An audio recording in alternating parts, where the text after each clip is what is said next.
Bien, donc nous avons notre animation avec le mouvement de caméra. Tout est en place. Il nous faut encore régler la petite histoire de shader et surtout pour faire apparaître le wireframe, donc le filaire au-dessus de le matériau qu'on va mettre sur nos différents objets. Alors une chose encore, c'est que ici dans ma caméra, j'ai le nom, prénom, classe et exercice 00. Bon, c'est pas l'exercice 00, c'est l'exercice 01. Donc je vais éditer tabulation pour entrer en mode édition, backspace, donc je reviens en arrière et je tape 1, comme ça j'ai bien exercice 1, tabulation pour revenir en mode objet, comme ça c'est réglé, je suis bien sur l'exercice 1. Première chose. Deuxième chose, je vais donc créer le matériau qui m'intéresse. Pour ça, je vais aller dans, je vais sélectionner la chaise par exemple, et je vais aller dans l'onglet Shading, c'est là qu'on fait les matériaux. Donc par défaut, vous êtes dans cette vue ici avec la vue matérielle activée. Donc si maintenant je sors de ma caméra, donc 0, voilà, j'ai ma scène avec mes différents objets. Pour le moment, j'ai juste un effet d'ambient occlusion qui est dû au rendu parce que j'ai activé ici, donc dans les paramètres du rendu, j'ai activé l'ambient occlusion. Je l'ai activé par défaut, donc avec la distance à 0.2, le facteur à 1 et le trace précision à 0.25. On va laisser ça comme ça. Ça donne l'effet voulu.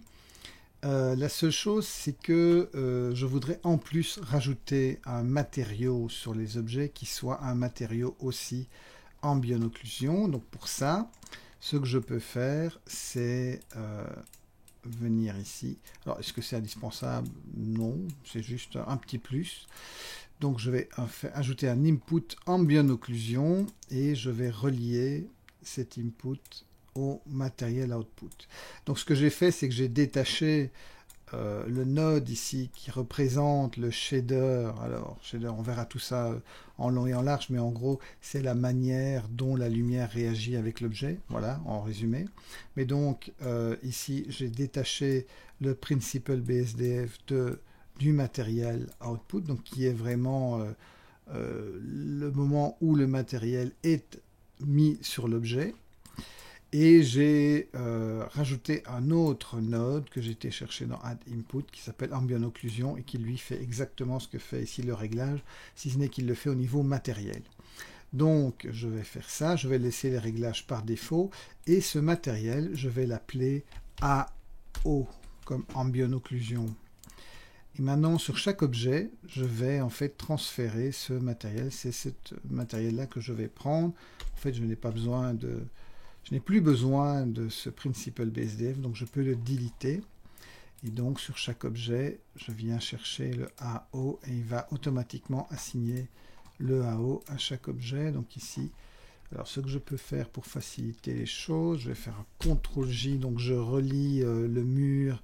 Et bien tiens, faisons aussi avec la colonne, CTRL-J, comme ça. Le décor n'est qu'un seul objet qu'on va appeler décor. Voilà. Et on va lui mettre le matériau AO.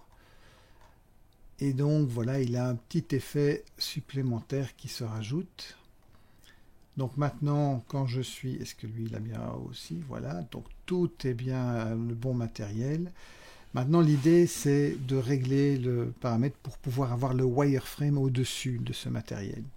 Pour ça, on va utiliser dans les paramètres du rendu de Eevee, donc qui est le moteur de rendu qu'on va utiliser, qui est un très bon moteur de rendu, qui permet de faire un tas de choses incroyables. On va activer le freestyle.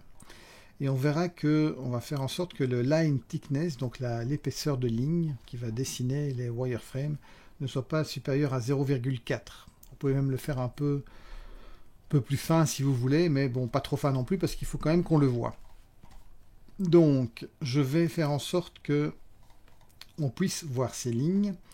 Et pour ça, je dois régler un autre paramètre. Donc, dans le troisième onglet qui est ici, donc dans le freestyle, donc il y a plein de paramètres possibles dans cet onglet, mais ce qui m'intéresse, c'est au niveau du freestyle.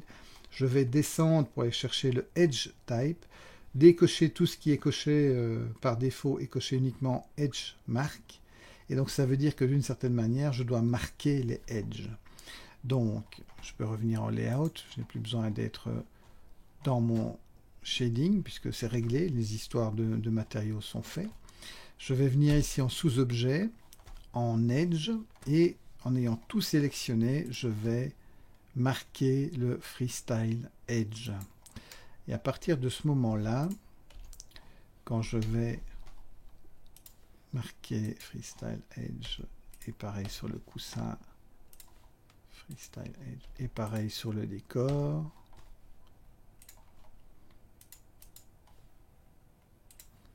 voilà, et bien là maintenant, quand je vais calculer une image, il va me calculer le wireframe dessus.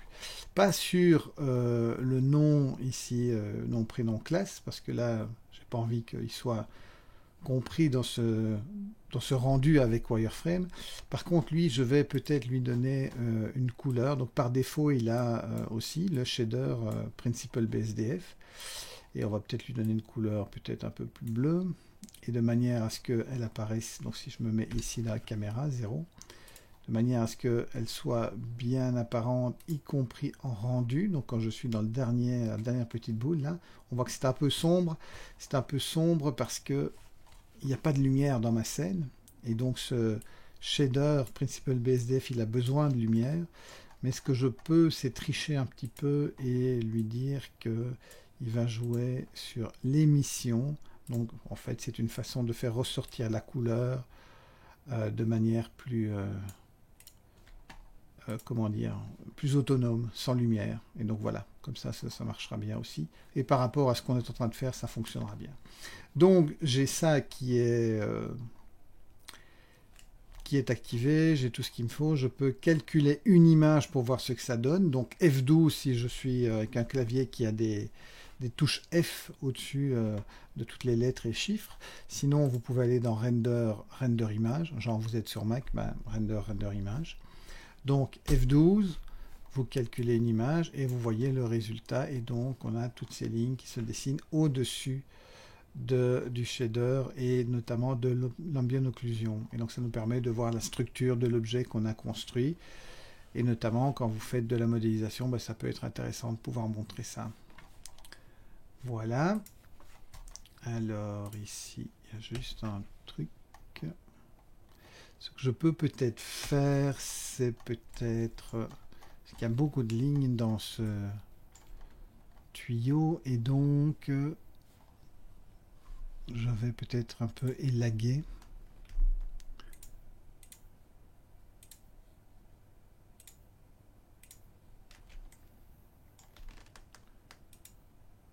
Voilà.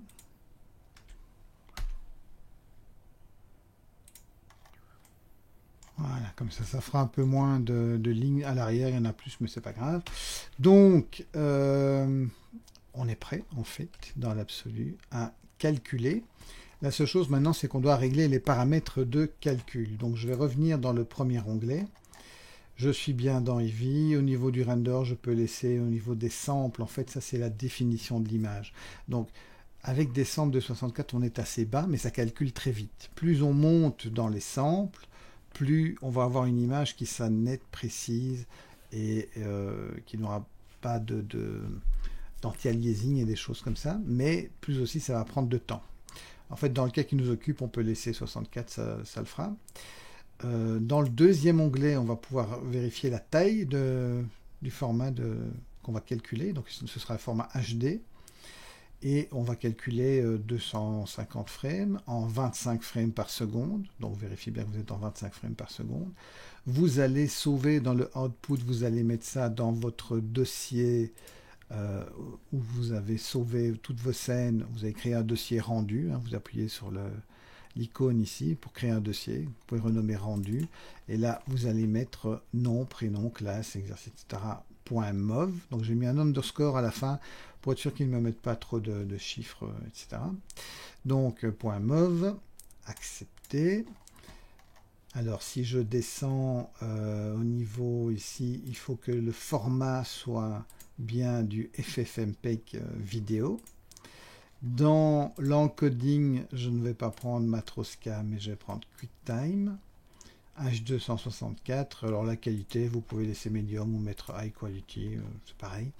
Ça ne va pas énormément influencer le calcul, enfin un petit peu, mais pas énormément.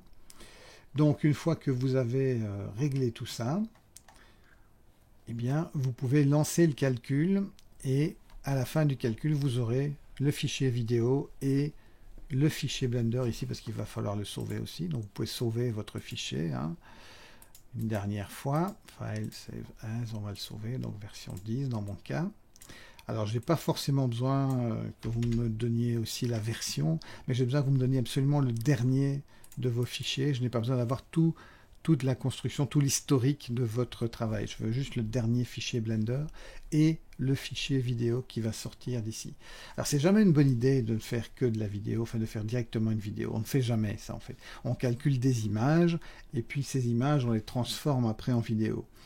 Donc pourquoi est-ce qu'on fait comme ça? Parce que si le calcul plante, et bon ici c'est pas très grave parce que ça calcule très très vite, mais si on est dans une scène plus complexe et qu'on a, je sais pas moi, 20 à 25 minutes par image ou même 1 heure parfois par image de calcul, si on a le calcul qui se plante à la frame 180, eh ben on a perdu 180 heures, mettons, de calcul. Tandis que si on a calculé des images, eh bien on a au moins déjà les 180 premières et il ne reste plus qu'à calculer les 70 dernières. Enfin voilà, donc c'est toujours une bonne idée de plutôt calculer des images que de calculer des vidéos, mais dans ce cas-ci, pour aller plus vite, on va calculer une vidéo directement et ça devrait le faire parce qu'il n'y a pas de raison que ça ne marche pas. Donc on va lancer tout ça, donc dès qu'on est prêt, on fait render animation ou CTRL F12 si vous avez les touches F au-dessus de votre clavier. Vous lancez le calcul, il va ouvrir une fenêtre de calcul qui dans ce cas-ci moi dépasse ma fenêtre de capture. Alors vous pouvez dézoomer, voilà, avec la roulette de la souris et vous pouvez voir au fur et à mesure, donc ici on voit que ça va assez vite, à peu près, il met 1 seconde ou 2 secondes par image, donc c'est vraiment super rapide. Et c'est pas une machine très très rapide que j'ai là, puisqu'il s'agit d'un Pentium G5400, donc c'est vraiment une petite machine. Ok, on se retrouve après. Donc une fois que le calcul est terminé, vous êtes à la frame 250, vous pouvez fermer cette fenêtre et dans votre dossier, vous aurez un fichier vidéo que vous pouvez ouvrir par exemple avec VLC dans ce cas-ci, qui sera en HD, donc vraiment très grand, voilà, hop, et donc vous aurez votre animation. C'est toujours bien de le jouer quand même pour vérifier que tout fonctionne bien. Parce que si vous m'envoyez un fichier qui ne tourne pas, qui n'est pas bien compressé ou qui n'a pas le bon format, etc., bah, vous aurez raté l'exercice bêtement. Donc vérifiez toujours bien vos fichiers de manière à être certain que ce que vous m'envoyez est effectivement fonctionnel. Donc vous aurez fini l'exercice numéro 1.